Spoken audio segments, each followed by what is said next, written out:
So being that this channel is not meant to be giving you advice or self-improvement techniques that you should do, there's an important thought here that you might love to hear about, which I also found interesting. It's about schools and are they actually useful for you in this era? Because that's something that we've heard from many people, maybe the students that are learning right now, and that's if we are parents, and if you're students right now, you probably know how crazy the system is at this moment.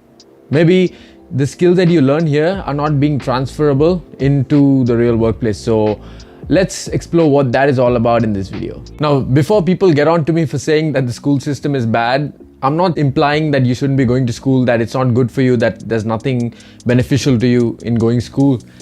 Because like I said in last week's video about conquering your failures, there are actually things that you learn from school which you can't really learn everywhere else, especially in your development age, like between the ages of 10 to 16, you'd probably need school for the things that it teaches you. Sometimes you'd have to overcome a few difficulties. You have to start doing work like research and creativity.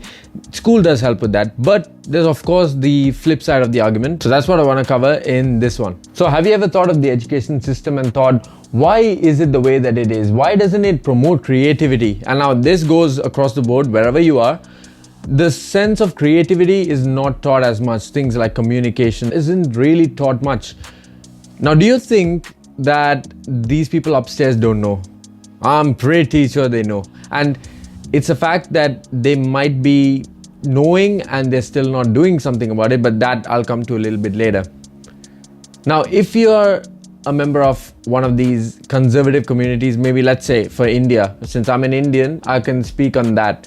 So if you're an Indian, you know that our culture is always academics first, and that's probably all they care about. Because in the 12 years that I was in the system, I don't know if it's changed in the last 2-3 years, but when I was in that system for this 12 years and from experiences of the people who've been there before me, everybody knows that if you take sports, 0, arts, 0, but academics, 100%. That's all they focus on, and they don't let you breathe in other things.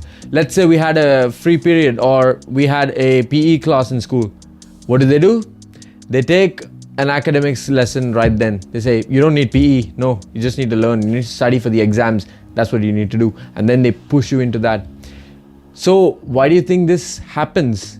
Because while it might not be as bad out there in the West or in other countries, there is still an element of academics first, sports and everything else can wait, and things that challenge your creativity. So the reason that this is actually pretty deep, and we'd probably have to go back 100 or so years ago, because that's when this whole story starts. So the story starts with a man named John D. Rockefeller. Now, you may have heard of him, you may not have. If you haven't, I'll give you a rough background on who he is so that you can understand. So he was born in 1839 and he passed away in 1937. So you can understand the era that he was working in, the late 1800s and the early 1900s. That was when his prime was. So this man was responsible for the Standard Oil Company. He founded Standard Oil. So if you don't know what Standard Oil is, it was one of America's biggest oil companies in the late 1800s and early 1900s. And it had a monopoly in America itself. So it was pretty big in America, right? And then, not only that, he was also involved in the American railroads business. So when you think back to then, railroads and railways were pretty important because trains were the only mode of transport to take people over long distances, because, like you know, there weren't many cars yet and there weren't many good models of cars that could take you around. So trains were the business. And imagine that he had such a big role in the trains business. So he was having a control over many of the big things in America. So he was a very influential man, let's just say. So now you might be asking, why does this relate to education? How does it relate to education? Well, that's the funny part, right? So John D. Rockefeller, being this man, and just not any man, he was arguably, according to people, one of the richest men in history. You can take any era and he's probably one of the richest men. When you think of such a man, he has such power, such influence, and he has a system which works. That's the important part. He has a system which works. So now you can't introduce any other system to make such a corporation work, such a tycoon work. You need your thoughts in other people's minds. So what did Rockefeller do? Being the man that he is, he only does care about himself. He was a ruthless businessman who really squeezed every penny out of his competitors. Like, it doesn't matter how big you were, how small you were, if there was a chance for profit, he was there. He was the man there. He would take the money from you. So when you have such a man, you understand the kind of limits he'd probably go to. When he needs workers, what's he gonna go after? He's gonna go after people who can do his work monotonously every single day without failure and keep doing it again and again and again. Because that's how you get results in the industrialization era. You repeat the same thing again and again with efficiency, faster and smoother. So that's exactly what he did. He introduced a new system, the American education system, which was supposed to revolutionize America. And you could say in that era it did, right? Because production was boosted and people came to know more about things and how things work, right? That's the argument anyway. So when such a man is running everything, he's going to build an education system that probably just favors himself and not the likeness of the people around him. So that's where this whole story starts. So with Rockefeller, he introduced this education system which not many people at the time realized, but would ultimately limit their capacity to think more and act creatively. So while people did subscribe to these ideas back then, they're probably outdated right now. Because think about it, it's all about eras. So different eras have different requirements and different needs. So that's why you see certain people succeed in one era, but it doesn't mean that those people were going to succeed in every era in history. Because it's simple. The reason is because the ideas of people around them change and the facilities that they have to make their success change as well. So let's suppose back in the era before guns, whoever was good at bow and arrow shooting might not have been successful in a war where there was guns, because different skill set, different needs, and so you might not succeed in every scenario just because you were great in one era. Maybe that's because it provided to you and your needs. Like we say, there are some people who were born in the wrong era because they would have been successful in a future era, but because they were in the past, their ideas were outdated or were before their times at that particular time. So like that, we see that not everything works across time. With time, things change. So with things changing, we have to bring new systems in. That is a critic of the education system. Because it was designed 100 years ago, we can't say that that system should be working now. Because think about it, what was 100 years ago? The industrialization era. And what was in the industrialization era?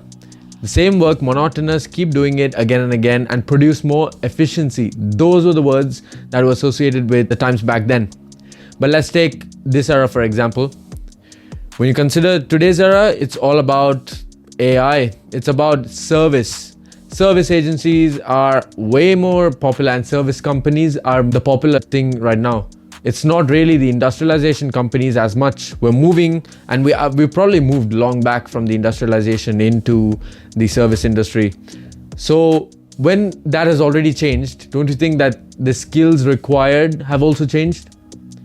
So if you had the same system that you had back then, which did work back then, and you were able to employ people for the things that you needed back then, does it mean that you can employ the same skills for this era, which is totally different compared to then? So you can't ask the same things of the people because they need to evolve and they need to learn new things so that they can implement it in this new world. And the thing is that most people know there's something wrong with the education system. They just can't pinpoint what it is. Maybe because they've thought, well, it's not up to me, I'm good. I know there's something wrong, but somebody else will find out what that is. That's not my job. And maybe because of that, you might not have thought what it was really, but you knew there was something wrong. So you're not alone in that scenario.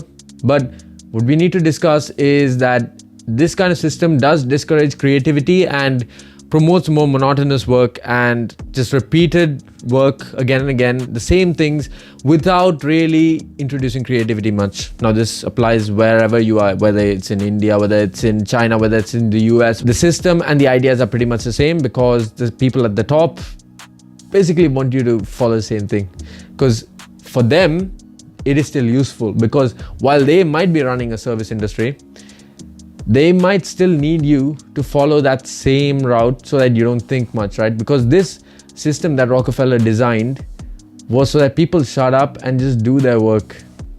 Because when you do monotonous work, they don't want you to think about, oh, there's a better system that I can employ. There's this thing that you could employ. There's this particular thing that you could introduce to make the production better. That's not your job. That's what they tell you. That's not your job, that's my job. I'll think about all that. What I need you to do is just focus on the work that you've been told to do. That's why people are limited in their thoughts, because they're not allowed to progress with their thinking, and they're not required to think. To further the discussion, let's go into exams and what exams are all about. So in the late 19th century again, there was this American businessman called Henry Fischel. Now, why I said it like that was because it's another businessman in the late 19th century. So you see the trend. So they wanted an exam. And now where was this exam? It was for the Chinese imperial government. And it was to recruit people for working into the government. So you can understand what kind of a system that was. That was just to get people to work for you and basically not question authority.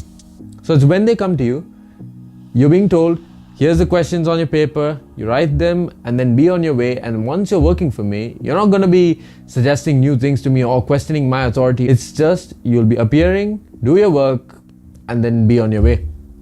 So if that's the thinking, then you understand that it doesn't really involve a lot of thinking.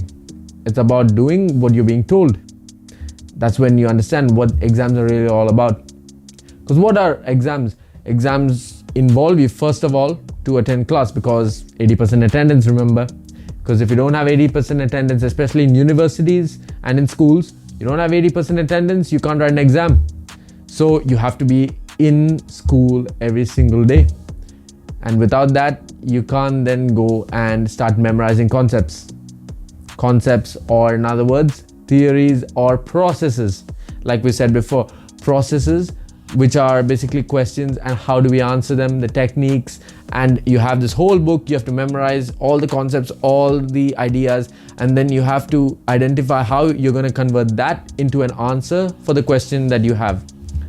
While people might say it's a critical thinking process that we have in schools, you can also say that it's teaching you to be single-minded. Just there's a question presented to you from this book, so you memorize this book, and then, because that's what they were telling us back when we were children. Because I don't know if you guys got this, but when we were young, back in school, and this is no dig on the teachers, because that's probably what they were taught when they were young as well, so they're just repeating it back to us. They said, in the young ages, you don't need to learn anything by yourself. You don't need to think out of the box. Just memorize what it is given to you, because they give us question answers in class. They dictate to us and then we have to write it down.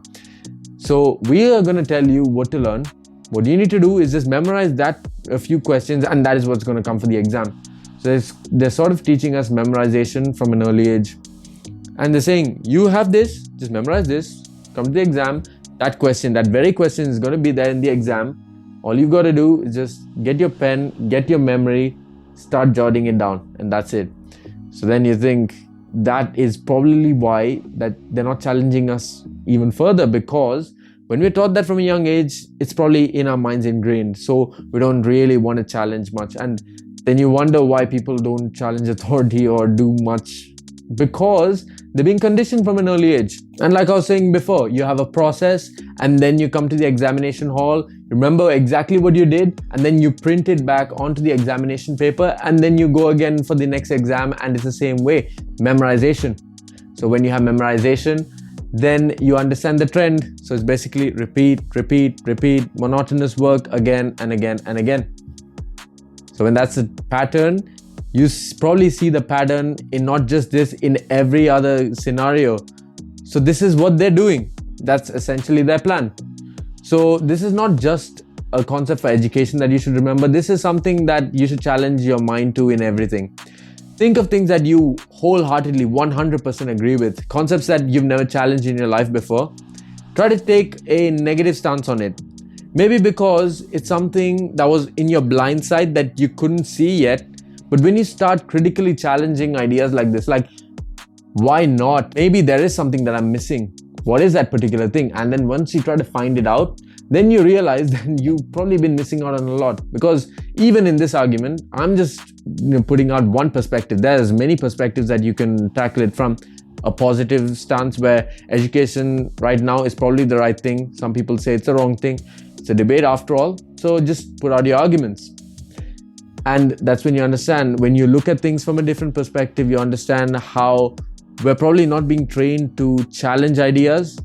And you can challenge ideas. There's no problem with challenging ideas as long as you have the arguments to back it up. With that, you have reached the end of this video. And if you guys like this, go ahead and drop that like, subscribe to the channel, and hit the notifications bell for all your notifications, and share it with your friends, and drop a comment in the comment section. So remember guys, challenge your mind and build a strong mind.